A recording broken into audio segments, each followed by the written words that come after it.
Hi, Claudia. Hi, Sabina. I was wondering, what are the most common misconceptions of the fashion industry? Misconception. Like the Well, questions. yes. Yeah. I think the biggest misconception would be that it is a glamorous industry. That it's all diamonds and pearls and sparkly stars and tiaras and stuff and red carpet events and movie stars and limousines and all this kind of stuff. Oh yes, and let's not forget, like, first class travel, right? Five-star hotels, all that stuff. Yep. Well, it does exist and it does happen, but it happens occasionally. It is not a glamorous industry whatsoever.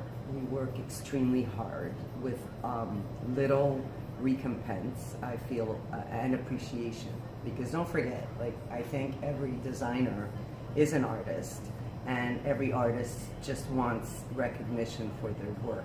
But this type of art, deals in a business environment. This is what it is. It's a business. So it's very difficult. Sometimes, not sometimes, a lot, or for a lot of people to draw a line. So that would be the second misconception, I believe, is that most people that want to start in the fashion industry don't look at it as a business. They look at it as a platform for their art. It is, but there's no art if there's no money. So there's, if there's no orders and if there's no business. So your sense of business has to be extremely astute, and if you don't have the capacity to do that, then you have to surround yourself with people that are astute. Because even when you're putting together a garment, see, this would be another misconception, is that just because a garment was created and it's fantastic doesn't mean that it has a commercial value to it, right? Doesn't mean that it could be executed at a commercially competitive or viable price, right? And there's the business aspect of it. So when you're designing, you also have to, simultaneously, in symmetry, evaluate if your design will have commercial viability. Who's going to buy it? Is the famous question. Who's going to buy it? And at what price are they going to buy it would be the second question.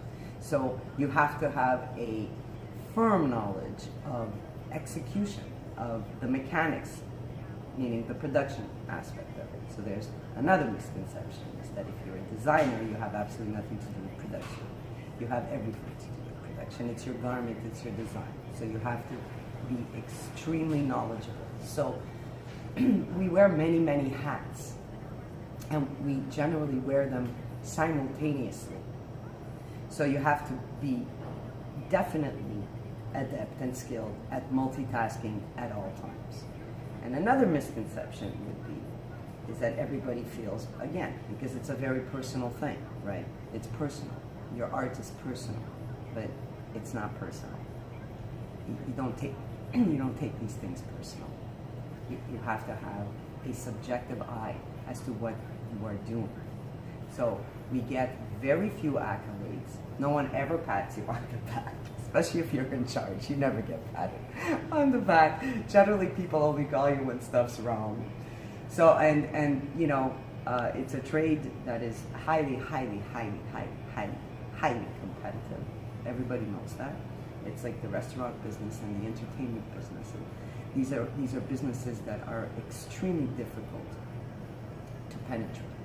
So if you've got talent and you've got a business sense and you have a production sense, and if you're skilled at sales, there's another misconception, is that I believe, a designer, artistic people feel that, they're just going to make these garments and they're magically going to sell by themselves. They won't. It's your baby, it's your project, and the passion you feel for your garments, you're really the best person that can ever put that point across. And my customers will definitely tell you that.